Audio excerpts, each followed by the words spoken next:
Hey there, it's Andrea, and welcome to the Voice of Influence podcast. Today, I'm thrilled to have with me Matt Allmand.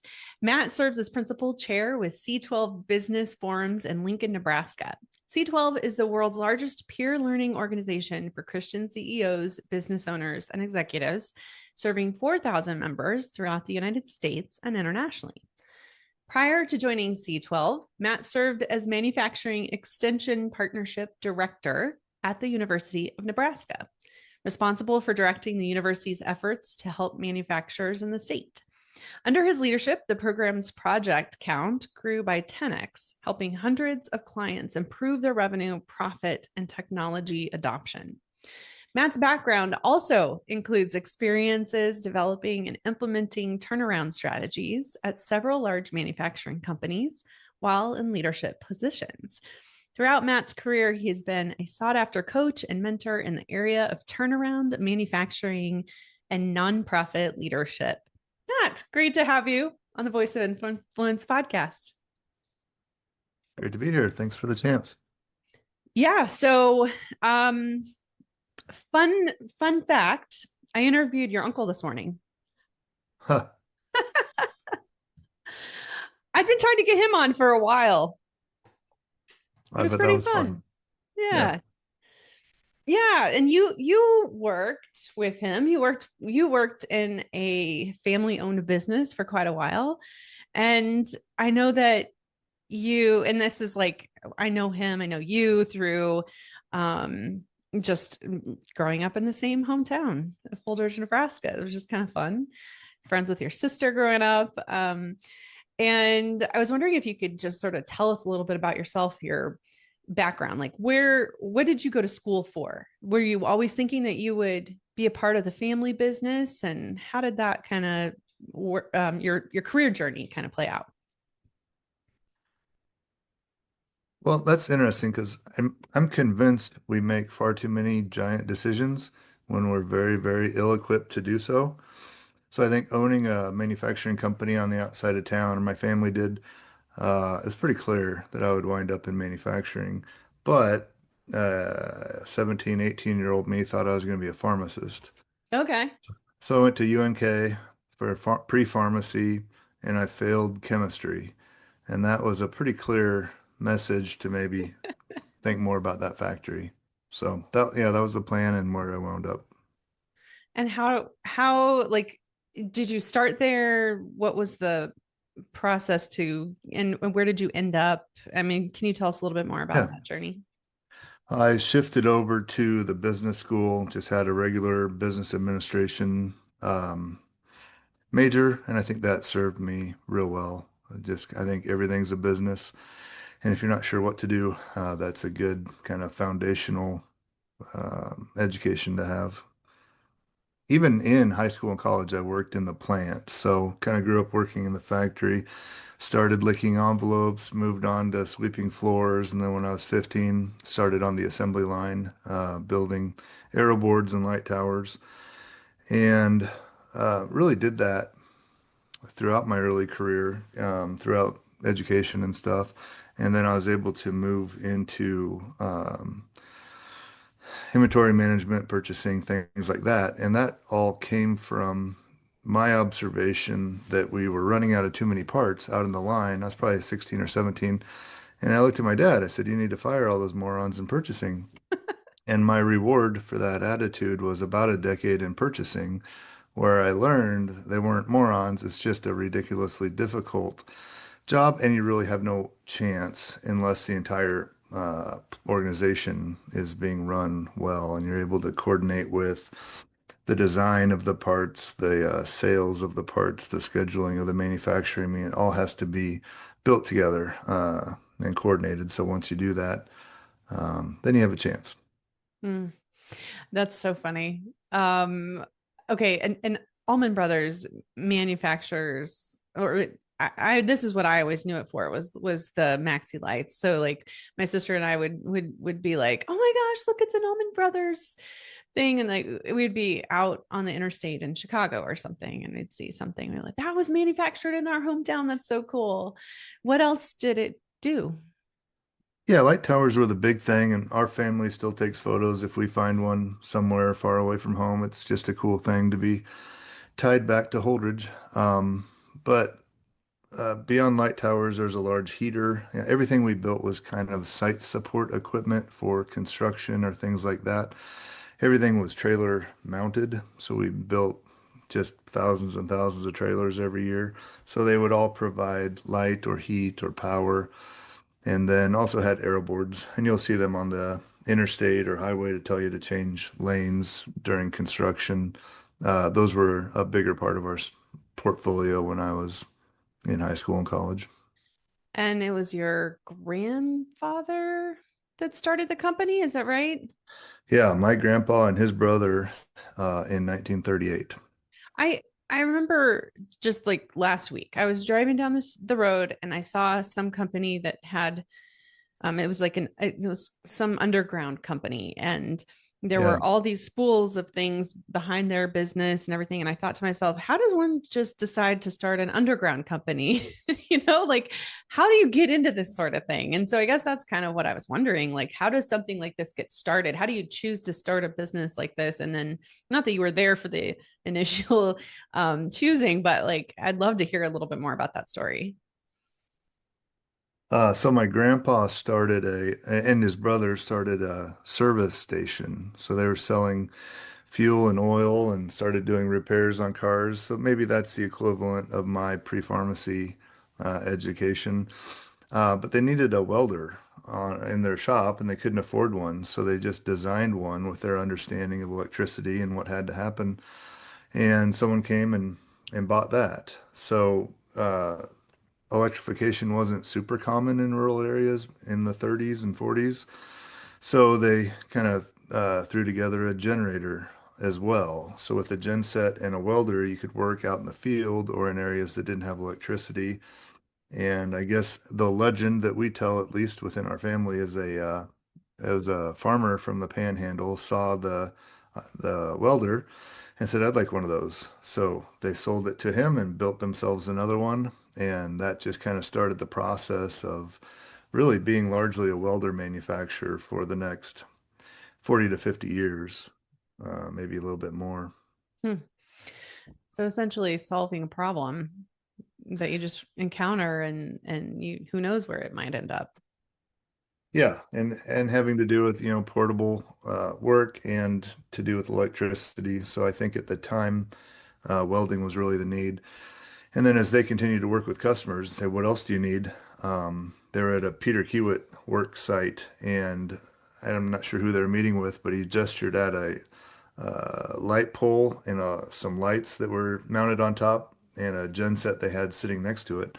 He said, "We could use a bunch more of those."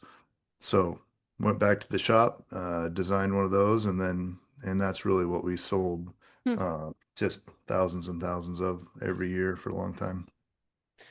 And did you like go straight to the factory once you graduated from high school? Like how did that work for you? Yeah, so I'd worked there all around school, all throughout school, and then I was able to go full time after college and worked a lot on the line, worked a lot in purchasing and inventory management and things like that.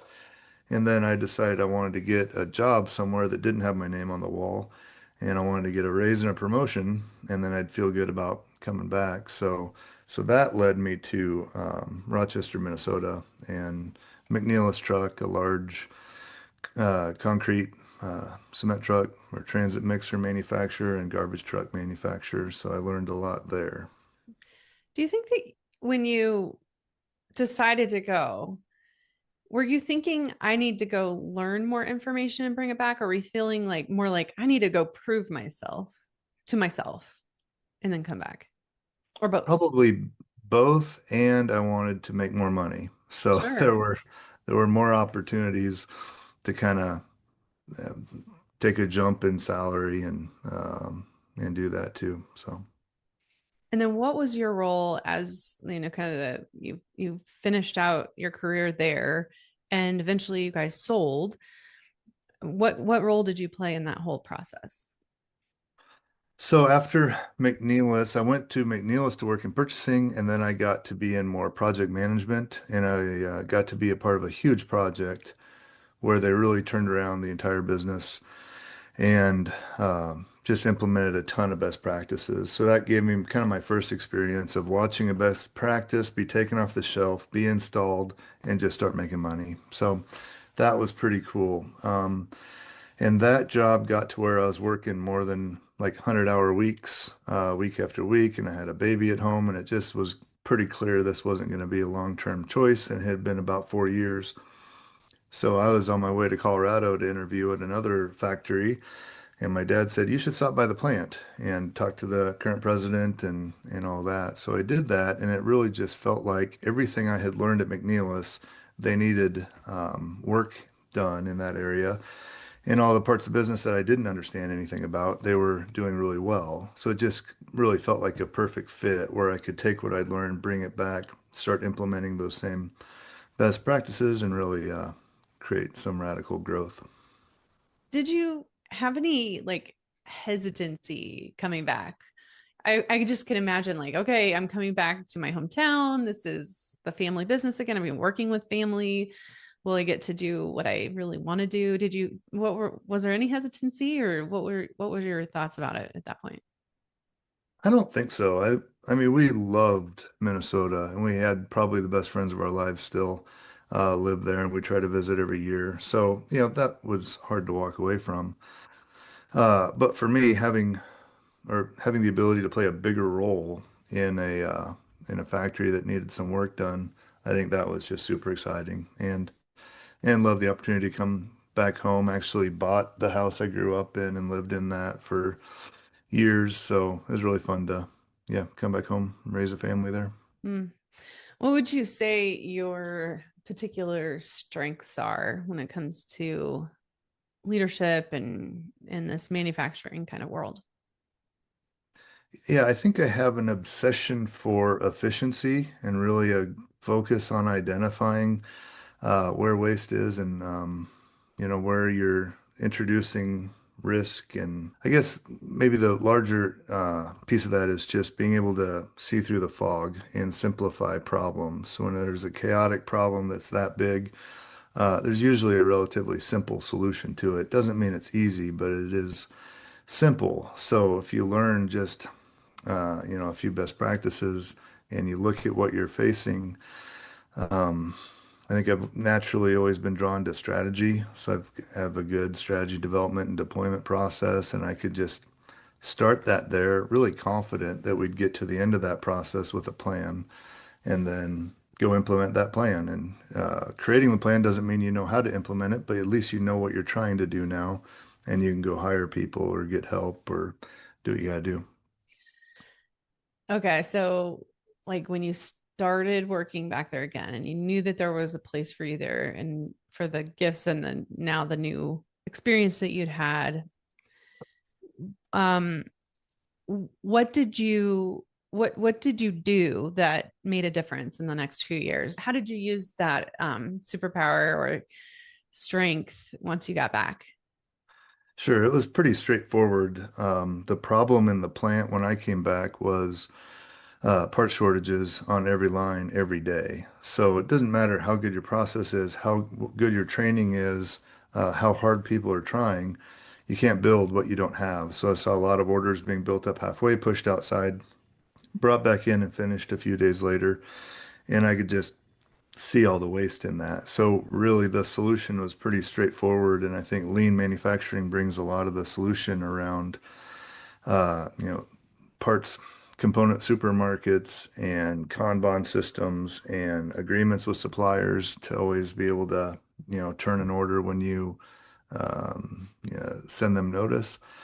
So just started very small, picked one line, picked one station, and just started eliminating shortages kind of systematically. So that provided early success and a whole lot of buy-in. And then I was able to expand that kind of into different areas and implement other changes. So it's building that pattern of small wins that let me, go and do other things. Mm-hmm.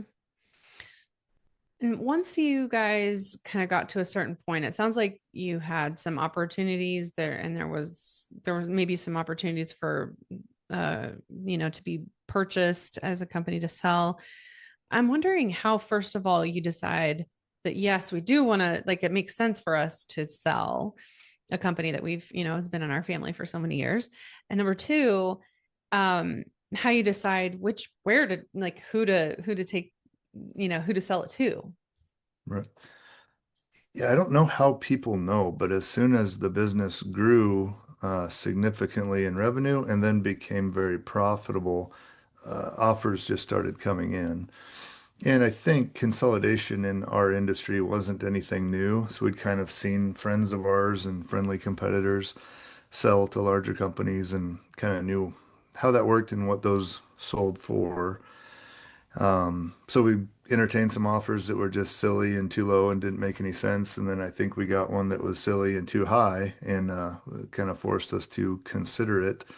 So we were at a trade show in Las Vegas when Briggs and Stratton shot an offer over the table, and it's just one that we really couldn't walk away from. So it wasn't that we went through it probably would have been smarter to go through a process with a investment bank somewhere and go identify potential suitors and create that, communication and manage that whole process. But no, we just got an offer we really couldn't turn down. And how do you decide that you're willing to hand this over to somebody else? Like, I know that you had a reputation for having a really great, like, work environment and culture. Are you, at that point, are you afraid of what might happen to it, and how that might affect other people? Yeah.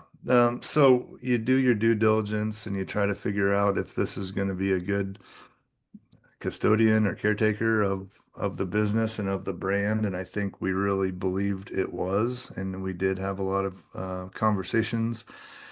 It appealed to us, beyond just the price tag. It appealed to us that they would have deeper pockets and they would be able to invest in the business and invest in additions that, really the our family probably couldn't have afforded to do. Um, and then other strategic acquisitions were part of their plan. So the Allmand brand would have become much, much larger with many product lines. So they really had a good story. And then, not all of that came to be. I'd say that after the acquisition, it was a little bit of a rough road. But it's really fun to see that now the ownership of Briggs and Stratton is really, really positive. Management is really, really good. They're running the business better than we ever could have. So I would say that they got there, and that's fun to see. Yeah, I bet it is. I would imagine that would be a little hard to do, to let it go. Um, okay, so you sell the business. Then what? Yeah, so I stayed around for about a year to kind of help in the transition process, and then I guess I retired. And that lasted about 30 days before I found my way back into another factory because it just felt terrible to not be contributing to anybody in any meaningful way.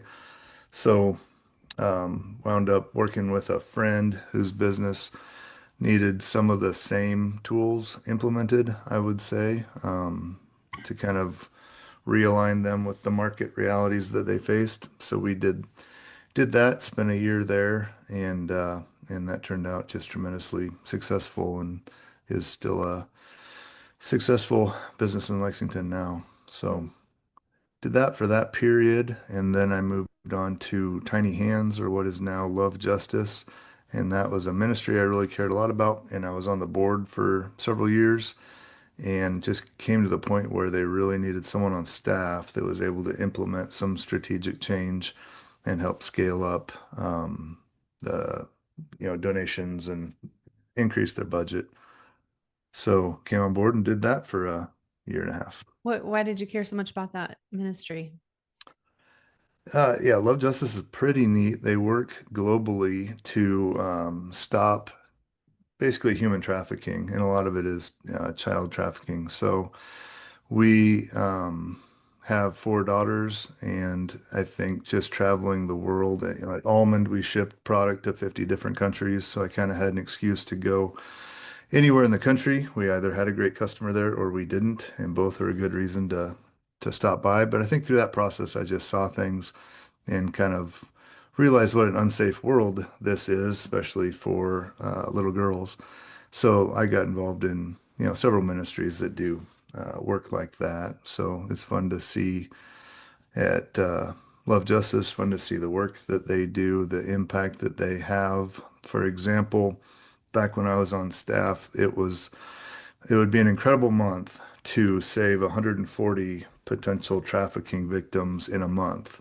And now it's commonplace to intercept 1,400 in a month. So just Wow. seeing the growth and the impact of their program and the impact they're having generally on human trafficking around the world is just amazing. So, I think that I would be remiss if I didn't ask a little bit more about like the work that you did to help them grow, because I've interviewed nonprofit leaders, and I know a lot of nonprofit leaders are trying to figure out that very question.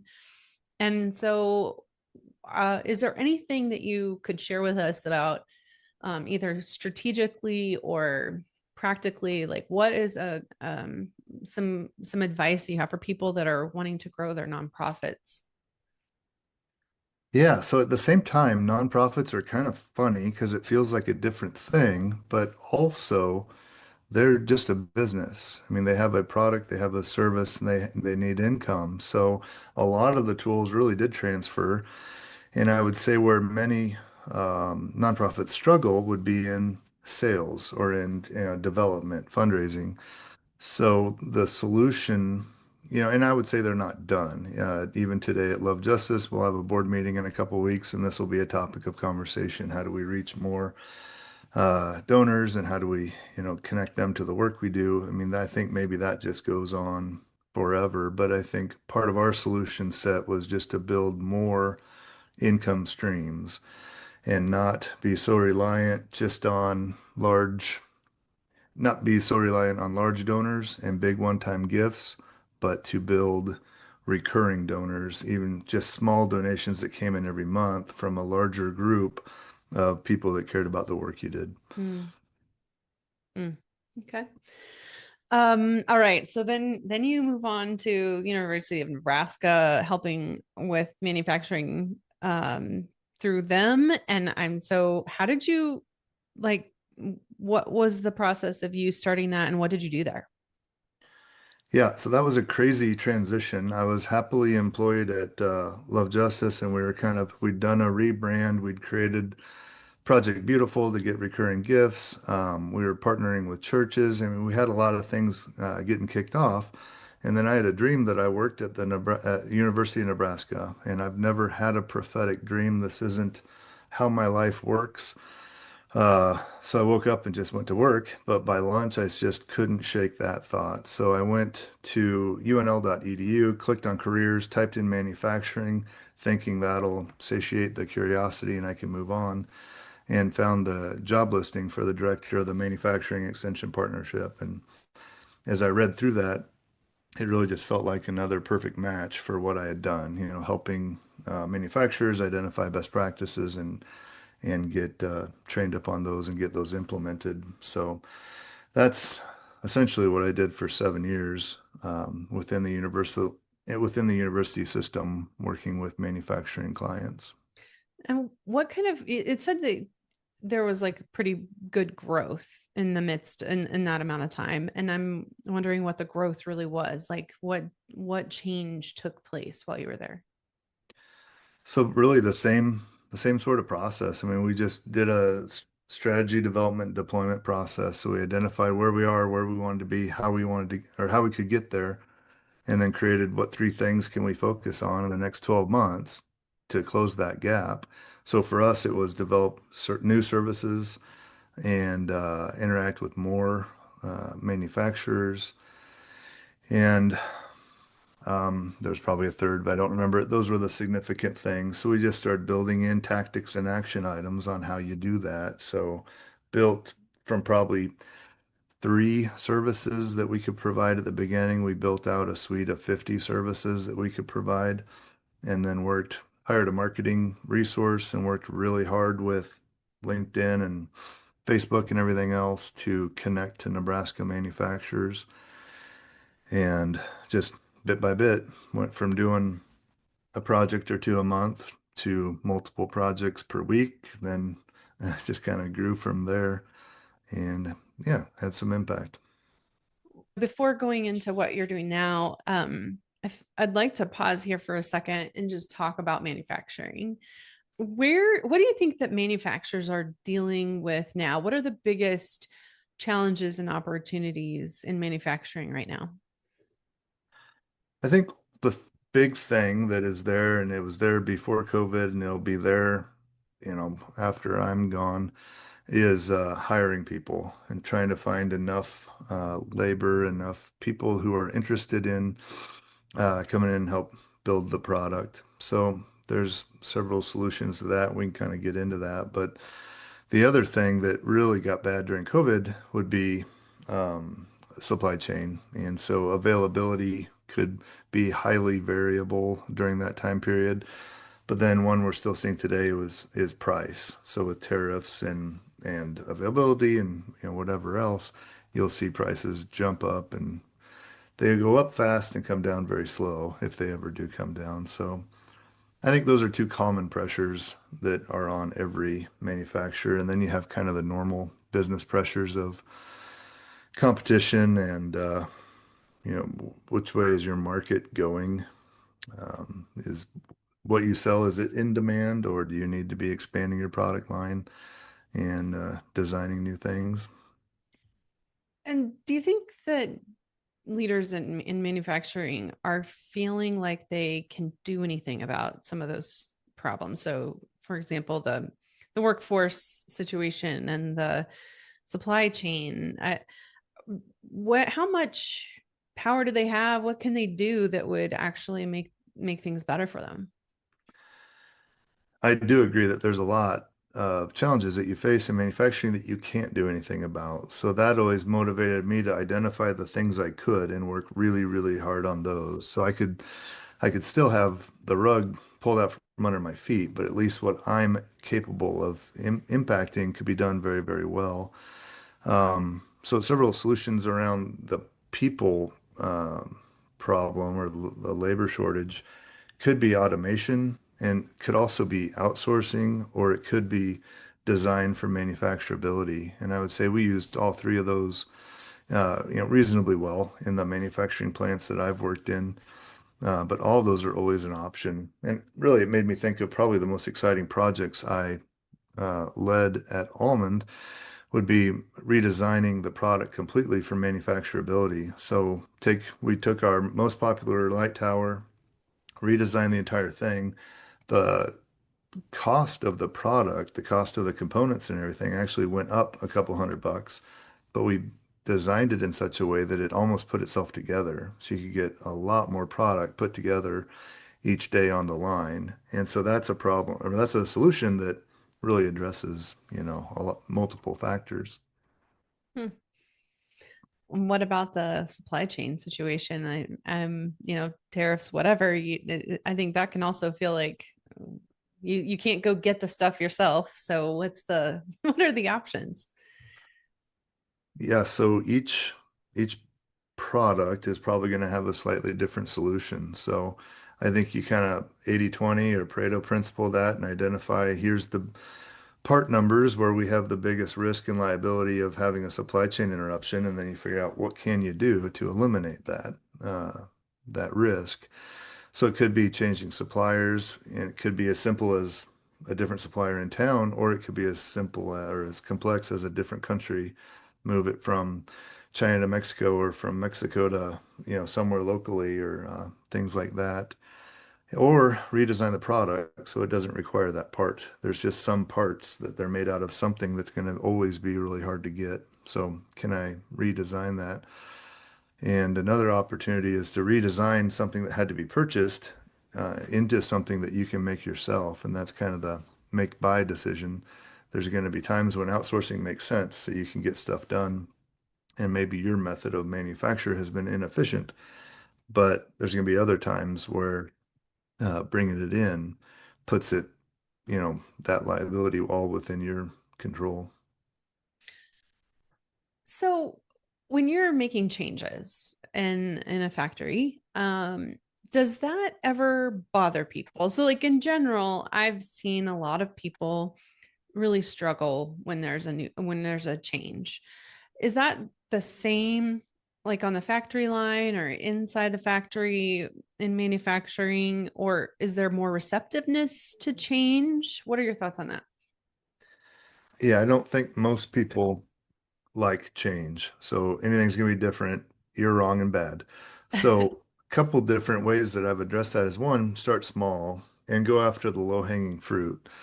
So if you can target a few things that work immediately, help everyone make more money, and they make everyone's life easier, that kind of earns you the respect or the trust of your team to be able to go and do bigger things and get those done.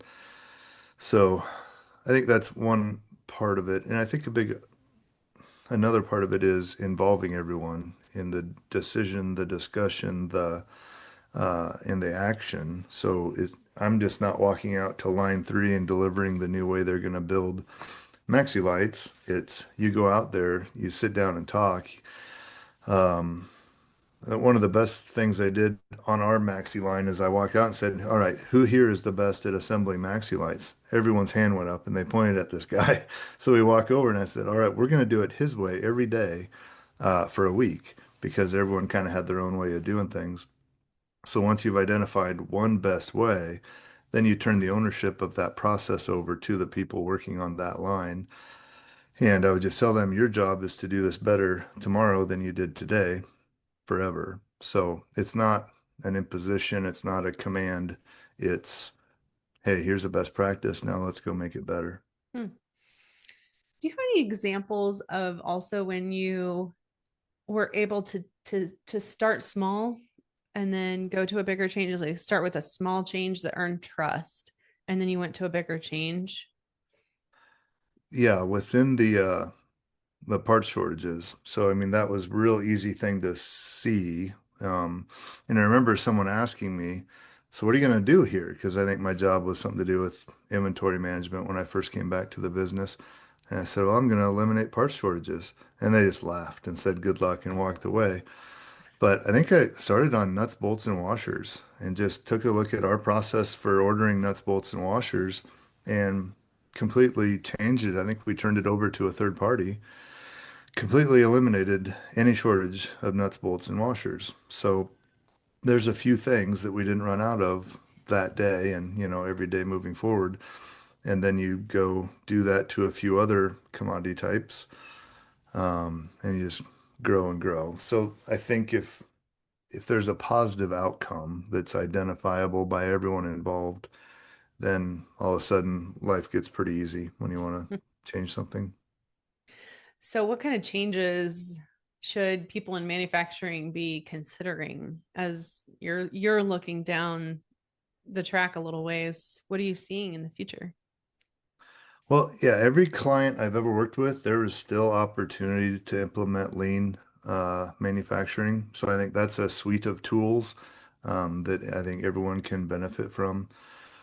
Another area is like how you manage people. I think having respect for your employees, regardless of if they're a VP or the newest guy on line three, really treating people like people and showing love and respect for employees as if they're your friends and neighbors, because especially in a small town, they are. Um, that's a big piece of it. I really like training. Anytime you can add skills and ability to people, uh, you're going to be better off. And this quote isn't mine, but I think it's hilarious. And it's something to the effect of, what if I train all these people up and they leave? They get really smart and they leave. And then you say, well, what's the impact of if they stay really dumb, or if they, stay really dumb and they stay? And it's just, you'd rather train and grow people up and impart skills and abilities. Yeah, it's a pretty short-sighted view to think that it's just about the fear of what might happen if will my training go to waste or something? The effort that I'm putting in go to waste. When you really think about it, it's the person's potential that's going to Right. waste. Right. And the whole idea of addressing labor, I think there are some relatively easy things that all manufacturers can do. You can look at your pay, you can look at your benefits and say, how can I make this better? And a lot of the answer might be we don't make enough money to pay better. So then that's a different problem set that we can dig into. How do we improve profit? I mean, it doesn't just have to be a wish. It can be, it's just a list of to-do items where you go improve your business, improve how you do things, and profit goes up. Hmm. When you were leading at Allman Brothers, did it ever occur to you, or did people or anybody ever say to you, or did you ever just hear this like noise in the background of your head that's like, I shouldn't, I shouldn't be trying to be that profitable? I mean, was there ever any kind of push against that resistance or anything? I think maybe within like even Christian-owned businesses, that can be a feeling. And I don't know if it comes from just a long history of not being profitable or if it comes from a real sincere desire not to be greedy or Yeah. anything like that. But I think, if you're a business, your job is to make money. And if you're a profitable business, you can be a lot better to employees. At Almond, we looked at all of our stakeholder groups, so because there's a lot of people that benefit from a business like Allman being in the community. So from owners to the community to the suppliers to your employees to and so on. And a profitable manufacturing company can do a lot more good in all of those areas than one that's struggling to make payroll and struggling to pay suppliers and any of that. So yeah, I think it probably isn't that it doesn't have a focus in most businesses, and it really should. I don't think we should be afraid of wanting to make money. I have a bunch of t-shirts that all say EBITDA on them, and a couple of them say, "How's your EBITDA?" or "Let's talk about EBITDA," just to kind of like with clients start that For conversation. Like, those who hey, don't let's know, what's EBITDA? earnings before interest, taxes, depreciation, and amortization. So it's kind of like phony baloney profit. It's profit if you pretended you lived in a perfect world where you didn't pay taxes or interest or any of those things. But it's a common metric that people use to value companies. So I think just talking about having the conversation, what's your EBITDA and where should it be? What is your competitor's EBITDA? And yeah, I think it should be a goal for most businesses. I think that, and we're going to move into more of what you're doing now. I think it is difficult when you've grown up with thoughts about you don't want to be, like you said, greedy. And there can also be a sense of like, well, if I do well, somebody else won't do well. That kind of thing, like a scarcity kind of mindset. And so I'm kind of wondering, what's your spin or approach or wisdom that you bring to that particular thought? Like, how do you help people see beyond that? I think a lot of that, so that maybe comes up a lot in a strategic development process. So I'll be standing at the front of the room in front of a whiteboard and with the leadership team, and I'll just say, on the left side, let's put where we are today in numbers. On the right, where do we want to get to in numbers? And the first thing I write down is profit. And I'll say, what was your profit this year? And everyone kind of awkwardly looks at the owner. I mean, in some businesses, nobody knows but the owner. In all True. businesses, it's kind of something awkward that you don't talk about. So it's always an interesting question. I finally get a number and I write that down. And then when we get to like, let's talk about pie in the sky future, where do we want this business to be? What would the profit be? And no one picks a lower number, so no one says, well, I wish we made half this much money. Everyone wants it to go up. So I think you almost just have to say it and take the make it not scary anymore. Hmm, that's interesting. Um, okay, so tell me more about C12. Why this now? So, um, yeah, so I've talked a lot about like tools and best practices and things that have served me very well in my career. And those were things I just naturally related to. I understood, they made sense, and I love to implement them, come back the next day and see how well the line worked or whatever. It's just there's a direct impact on profitability and on how it all worked.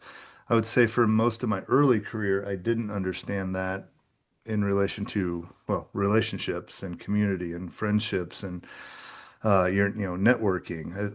All of that seemed kind of intangible and kind of too far away for me to understand. I just wanted to look inside my little factory and make it work better until I had the opportunity to join YPO, which is Young Presidents Organization. So, a executive peer group that's been around a long time, has tens of thousands of members. And I got to be a part of that for almost a decade. And I just can now, looking back, see the incredible impact that and the guys in my forum and just that process as a whole, the impact that had on my life and where I am today and everything else. So How do you think it had an impact? Like what kind of things were you talking about that made a difference? I think the more people you know, I guess you get to use more than one brain. So it doesn't really matter how smart I get, how good I think I get at running a plant, being able to run through in detail a need or a threat or an opportunity with, eight other people, and maybe only, like in my forum, only one of them owned a factory, but just getting insights from experience from other high performance, high influence type of people was incredible. So it equipped me as a young president in a family business to kind of come with more boldness and more confidence in the ideas that I was going to set forward. Um, but also just the friendships and the networking and the opportunities that come from that and growing a trusting relationship with people who are doing important things that Mm. just always serves you well in the rest of your life. So it really impacted me. It impacted Allmand Brothers and our financial performance and our culture and everything else. And then at the MEP, I think that was the most powerful service that we ever provided. I started two manufacturing peer groups within that and just was blown away by the instant impact. Like how on the first meeting, the people around the table had not met anyone but me. I was the only one that knew each person. We introduced and immediately dove deep into like real issues that people were facing. And that was just incredible. So I could kind of just sit back and think, wow, so like everything I've done in the first 5 years at MEP, this is more important and this has already had more impact. And we're one day in uh, with 7 or 8 guys in a room. So that really got me thinking through. I just want to do this. I want to do more of this. So I started another peer group, and then I just really wanted to shift to where that's all I did was run peer groups, or YPO or C12 would call them forums, and run those each month and just, see the impact of that. Hmm, that's fascinating. So now that you're doing this, how does that work with your tendency or your strengths of efficiency and that sort of thing? What's the melding of the two? Yeah, I think what I'll bring to the table, so I'll facilitate the forum, but I think the real value will come from the people in the seats. Mhm. So like there'll be things that come up that in my life I've just never had any experience with. And so I've been in like MEP peer groups where I'm sitting here like trying to come up with something meaningful to say, and the person next to me just delivers the perfect answer. Say, hey, I've been through this. Here's 3 things you need to think about. And that's really, really rewarding. And I think so that maybe the specific tangible value I'll bring is just seeing through the fog when there's a big, scary, chaotic situation. There's usually a relatively simple but not easy solution, and I can help identify those and point towards those. And I think that comes from kind of my main skill set. When you think about mentors that you've had before, so I'm assuming there have been mentors in these different groups or beyond. What are things that those people have done that you really want to pass on to others too? Well, there's a lot I could point to there. I mean, just kind of things like acting with character and integrity and courage and that sort of thing. So I don't know if that is ever an direct answer to a question. Like if I ask ChatGPT, how do I deal with this thing at work? I don't think it's going to say act with integrity or use courage, and here's three tools to find courage.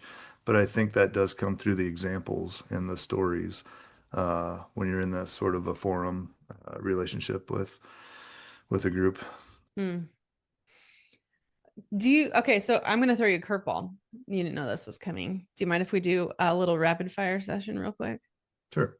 All right. So real quick answers, quick questions, whatever. You can expand if you want to. Okay. Faster or better? Which do you choose first? Well, that's a terrible question. Oh, okay. Well, thank you. Oh, whichever one I pick, then I hurt for the other one. I suppose faster. Okay. Okay. Um, a principle that you live by as parents to help Mm. your kids learn the value of efficiency. Yeah, so one thing I say, if I had one answer, it would be ne like advice for parents, never lie to your kids. So that's my one big thing. But relative to efficiency, I think it would just have to be, and I've said this a lot to my kids whenever they're kind of teasing themselves about something, but it's going to be, the only way to succeed in this world is to identify truth, identify the reality of the world we live in, and align yourself with it as quickly as possible. Any other thing where you want to goof around and play with your imagination or pretend this isn't really a problem and it's all going to be okay, those all hurt. So aligning yourself, meaning what? What does that mean to align to truth?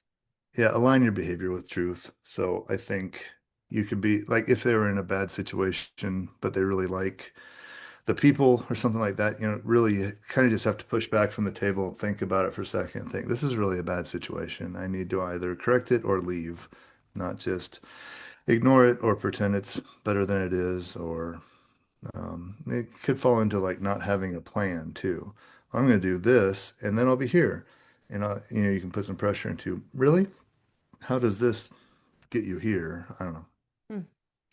What's more fun for you, fixing a bottleneck or building a new system? Fixing. Um, a book that you have read more than once.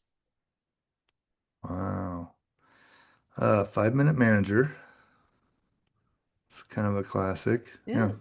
Yeah. Yeah. And finally, like your best or favorite way to relieve stress. I don't know. I think probably for me, it's just being a parent, hanging out with my kids. They're an absolute blast. Yeah.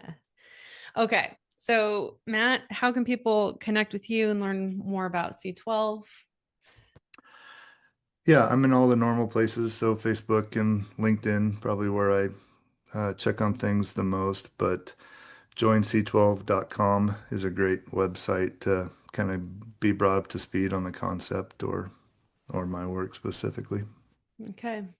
All right. So, if you could offer one challenge to somebody who wants to help shape the future, what would it be? Join a peer group. And it doesn't have to be mine. And I think there's a lot of industries that have their own models, but that's the one message I leave behind with everyone I'm meeting with today. Just find some way to make space in your career to give up that day or a half day a month and meet with people who are trying to do the similar thing to what you're doing. Matt, this has been so fun. Thank you for doing this. All right. Well, thank you.